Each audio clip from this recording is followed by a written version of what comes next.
Good morning guys! Welcome again to our vlog. So ang tagal ko hindi nakapag-vlog ulit kasi mga ilang araw medyo masama yung pakiramdam ko, and then nagkasakit din yung mga bata. Ito may sipon pa siya. May sipon pa din si Pio, si Alicia may kaunti, si Kuya is wala na.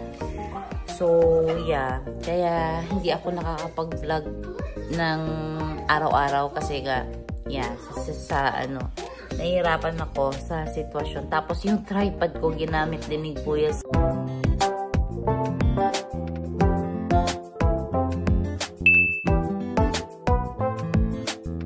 Yung vlog ko ngayon is gamit ko lang yung kamay ko kasi ang gamit ko lang sa pag-vlog talaga ay yung cellphone ko. So ngayon, naghihintay na lang kami ng oras bago kami pupunta sa school ni Kuya. Ihahatid ko si Kuya sa school, and then malapit na din yung end of school nila next month na. So magbabakasyon na naman si Kuya, and syempre bakasyon din ang nanay kasi kapag bakasyon yung anak ko, hindi na ako gigising ng aga para ihatid siya or magluto ng pagkain, ganon. Kung bakasyon ng anak, bakasyon din ang nanay. So yeah, meron lang talagang mga napapagdaanan na alam mo yun, hindi namin kontrolado minsan, and pray lang talaga kasi hindi naiiwasan yung inggit sa social media, yung mga evil eye. Marami kasi talagang inggit na alam mo yun, hindi sila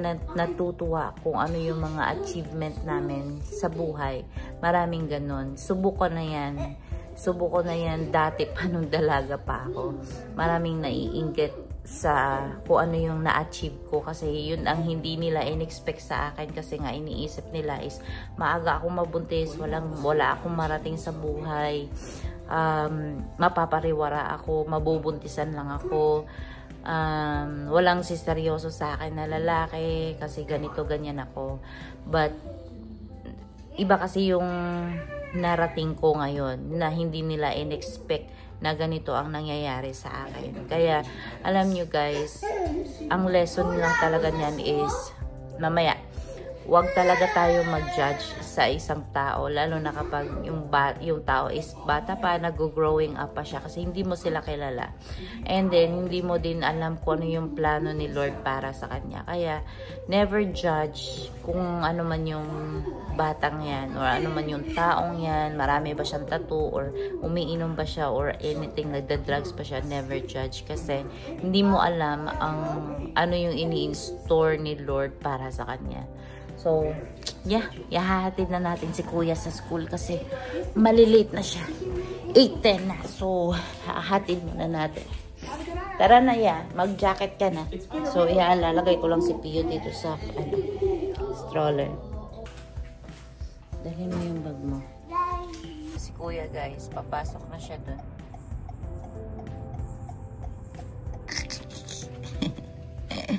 Yun na nga guys, about dun sa school pala, I want to clarify. Depende sa location. Siguro merong location ng public school dito sa Canada na maganda yung circle, maganda yung community.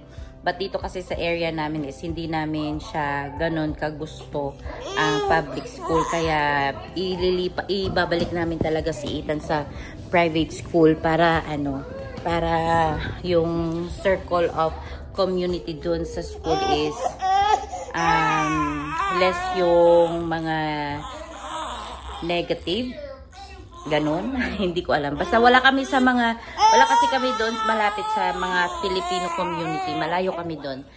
Nandito kami sa Central kasi, kaya iba ang dito, may halo-halo, may French, may Ukraine, merong mga black, mga brown people, merong mga Indian, marami, halo-halo dito. Kaya maganda dun sa mga Filipino area kasi halos na karamihan ng mga students mga Pilipino din yung mga bata. Yun ang kagandahan lang kapag nandun sa North area kasi nandun yung mga Pinoy, masaya yung mga bata. Kaya siguro mas okay yung public area dun. Kung malayo naman kami, kaya dito na lang kami sa private. Isa din pala guys, nabalitaan ko yung nanay na sinunog yung sarili niya at saka yung 3 anak niya nalungkot ako sobra nun kasi sa situation niya. Pero we're not sure kung ano talaga yung situation nila mag-asawa. Pero based lang doon sa mga nabasa ko, mga chismis, marites, ganarn. Based lang doon sa nabasa ko is, yun nga, is 2.5 lang yung allowance niya per month. Tapos, yun, nagpapadede din siya. And then, 3 yung anak niya, may maliit siya. Alam nyo guys, ako, ganun ang sitwasyon ko ngayon. 3 ang anak ko. Wala akong katulong.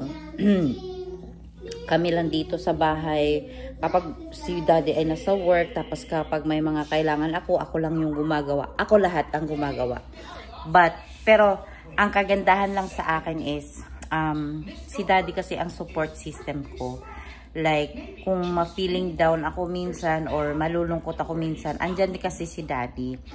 And then, hindi kasi madali sa nanay na stay at home mom. Ako na nagsabi, subok ko na. Mahirap maging stay at home mom. Kahit na sinasabi natin na nasa bahay ka lang naman, nakaupo ka lang naman. Dito sa bahay guys, para kaming nakakulong. Nakakulong kami dito sa bahay. Tapos, ang ginagawa namin dito, mga gawaing bahay, magbabantay ng bata. Ulit-ulit na rotation, ganun. But then, yung utak namin is, nag-iisip din kami kung paano kami kikita, like, tutulong financially. Kasi, hindi namin gusto na tignan yung asawa namin na nai-stress na sa trabaho, ganun. Kung may problema yung asawa ko sa work, ako din yung nagko-comfort. Like, hindi siya madali maging stay at home mom. Kung ako lang papipiliin, kung meron lang talagang magbabantay sa mga anak ko, gusto ko talagang mag-work para lang maka-help financially. Sa hirap ng buhay ngayon guys, sobrang mahal ng mga bilihin, as in sobrang mahal. Tapos yung nanay na yon is nagpapadede. Ako guys, kung ngayon nagpapadede ako talaga, full-time breastfeeding ako, maya ako nagugutom. How much more na yung nanay na yon na nagpadede siya, tapos 2.5 lang yung allowance. Pag nag-grocery siya, namamalengke siya, bit-bit niya yung mga bata. Ganon din ang sitwasyon ko. Namamalengke ako, minsan ako lang, bit-bit ko yung 3. Pero, yung sa nanay kasi na yon is mostly talaga siya. Kasi nga, hindi sila in good terms ng asawa niya. Tapos pag nanghihingi siya, yun nga, nagagalit din yung asawa niya. Like, anong mabibili mo sa 2.5 sa panahon ngayon? 'Di ba? Tapos, ikaw, nanay, nagpapadede ka. Maano ka talaga, mapupuno ka talaga. Kaya, naiintindihan ko yung sitwasyon ng nanay. Talagang, napuno na siya siguro. And then, walang nag-comfort sa kanya, wala siyang makausap. Kaya talaga, sa ating mga nanay, kailangan natin ng mga kausap. Kawawa tayo mga nanay kasi walang ibang nakakaintindi sa atin. Tayo lang ding mga nanay ang nagkakaintindihan kung gaano kahirap ang magiging stay at home mom or kahit na working mom. Mahirap din yun kasi nga mahirap na iwan yung mga anak nila na ganun. Kailangan nilang magsakripisyo na sa iba nila paalagaan. Mahirap din yun. Mahirap ang magiging nanay. Kung hindi ka naging nanay, hindi mo alam kung ano yung sitwasyon sa pagiging nanay. Kailangan mo munang masubukan maging ina para alam mo kung ano yung paghihirap na pinagdadaanan ng mga nanay. So yeah, wag lang tayo magpadala sa mga emosyon natin guys, but I know, hindi ko talaga masisisi lahat ng nanay na minsan ay gumi-give up na kasi gaya niyan pag sinasaktan ka, ganun. Pero pag ako kasi guys, dati, siyempre nung mga dalaga pa tayo, kapag sinasaktan ka na or nagpapakita na sa'yo na yung lalaki na red flag, nakikipaghiwalay agad ako. Ayoko kasi na, ayokong mag-asawa na aapihin ako, ganun. Siyempre, ang pag-aasawa ay, lifetime commitment yun. Tapos, yan ang makakasama mo habang buhay. So, sa mga bata dyan, sa mga dalaga dyan, ingat kayo and then, piliin nyo ng mabuti yung makakasama nyo habang buhay. Kaya ako, for me I really suggest na makipag-live-in ka muna. Huwag ka muna magpakasal ka agad. Makipag-live-in ka, kilalanin mo. Once na mag-live-in kayo ng lalaki, once na mag-live-in kayo ng asawa mo, dyan mo siya makikilala kung sino ba talaga siya. O ano ba talaga siya. Dyan mo masusubukan yung pasensya mo or pasensya niya. Dyan yung nakikilala. Kasi kami ni Kevin, nag-live-in muna kami ng mga siguro 1 taon. Yan, doon ako tumira sa kanila. Inuwi niya agad ako sa kanila. But then, maswerte lang talaga ako sa asawa ko kasi napakabait. Napakabait talaga. And then, yeah, I really suggest makipag-live-in muna kayo. Kasi mahirap na ang buhay ngayon. Marami ng nanay na nagpakamatay ng dahil sa lalaki na walang kwenta. Tanong ko lang, yun sa mga babaero na lalaki, anong ninyo, pakiramdam ninyo kapag nang babae kayo? Hindi kayo nakokonsensya na kapag nakipagtalikan kayo sa ibang babae? Ganon. Hindi kayo yung naiisip yung asawa nyo. Ano kaya nangyayari na sa asawa ko sa bahay? Okay lang kaya yung asawa ko? Okay lang kaya yung mga anak ko? Hindi nyo naiisip yun. Napaka mga irresponsible na mga tatay yung mga ganon. Sorry pero napaka-immature. Like, you build your family, panindigan mo. Binuntis mo yung babae, panindigan mo. Maging lalaki ka. Magiging lalaki ka sa mga anak mo or sa asawa mo. Alagaan mo mabuti yung asawa mo. Hindi yung barkada, hindi yung pambabae. Visit yung mga ganon. Naiinis ako talaga sa ganon kasi sa hirap ng buhay ngayon, tapos gaganyan-ganyan kayo. Nanggigigil ako. Nanggigigil ako sa mga ganyan talaga. Well, anyways, ganun talaga. May mga lalaki talaga, mga irresponsible at sarili lang nila yung iniisip nila. Diyan lang ako naiinis talaga. That's why I am doing my best na mapalaki ko ng ayos yung mga anak ko. Kasi ang dami ng masasama sa mundo. And I'm praying na wala silang magiging barkada or any friends na magiging bad influence sa kanila. I'm always praying for protection talaga. Protection talaga ang kailangan ngayong panahon na ito na ang dami ng masasama sa paligid natin. Grabe. Alam nyo guys, wala akong ibang mapagbuntong ang hininga dito kasi nga, nandito lang ako sa bahay, si daddy na sa work.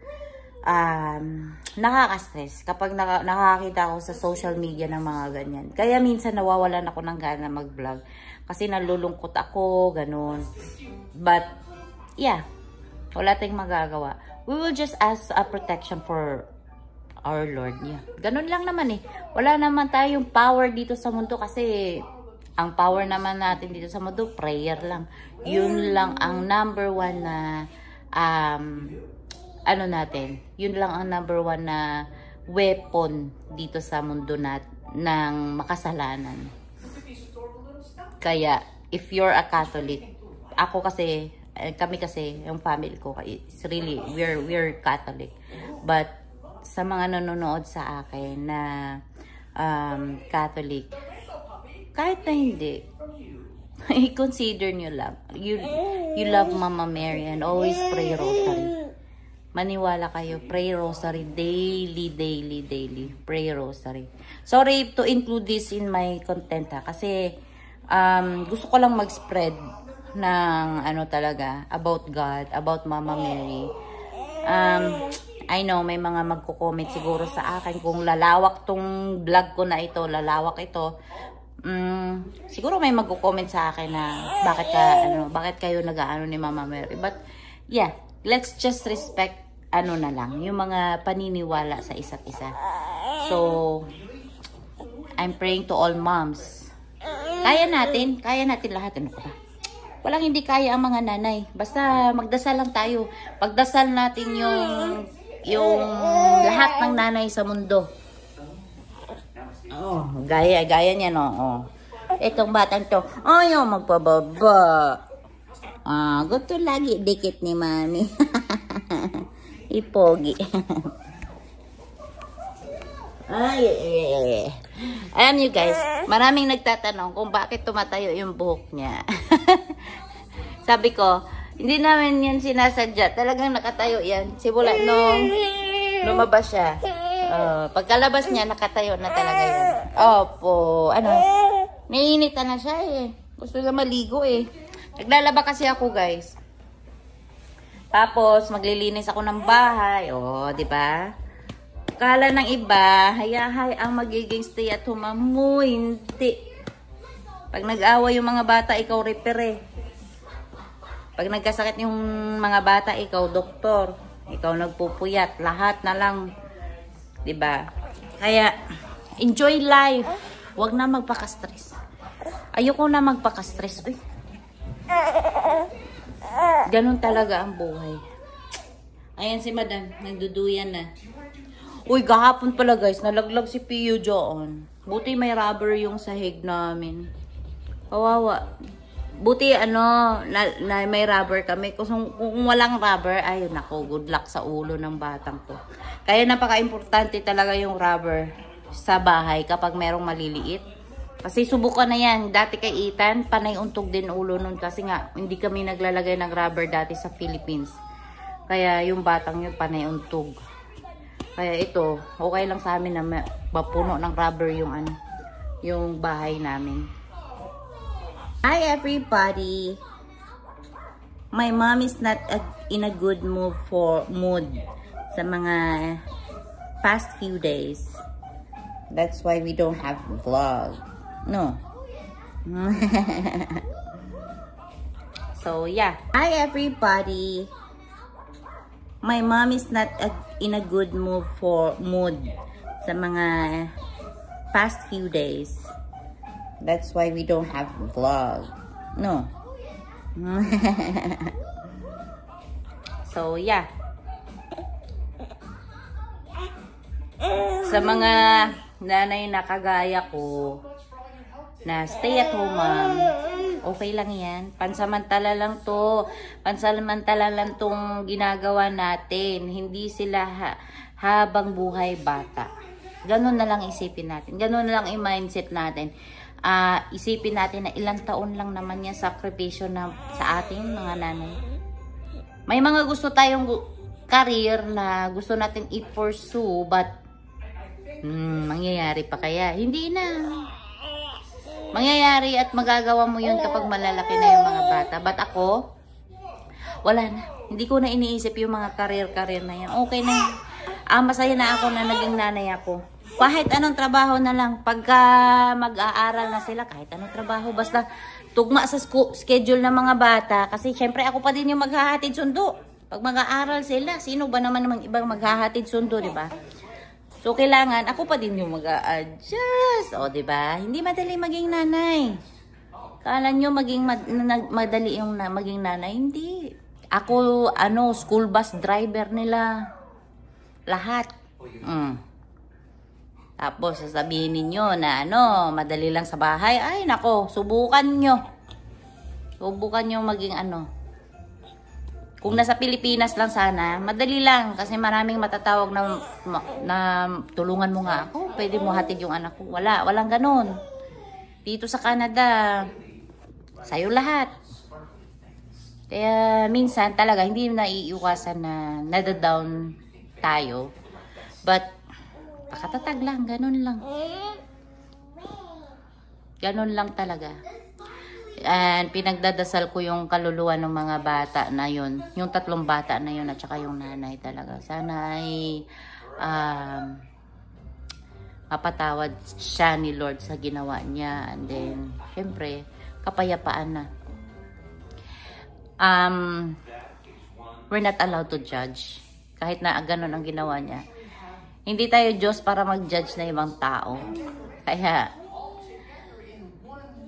minsan, alam nyo guys, minsan, may naman tayo, may side naman tayo na pangit ugali natin. Na minsan, kapag nasa labas tayo, nakakapag-judge tayo na ibang tao. But, ako, I'm trying my best na hindi mag-judge. I'm trying my best na pag may nakita kong something or tahimik na lang, ganun. Kasi, wala, hindi tayo. Subuko na yan. Huwag mag-judge. Gaya na nga nangyayari sa akin. Maraming nag-judge sa akin dati pa. Ano nangyayari, di ba? Hindi natin alam kasi ang mangyayari sa buhay. Ganun lang yun. Ay, ang dami ko na sinasabi.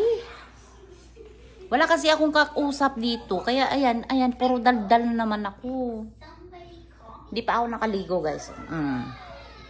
At saka yung kulay pala ng buko, ayan, medyo konti lang meron. Pero, pag may extra siguro, magkulay ako ulit ng medyo light.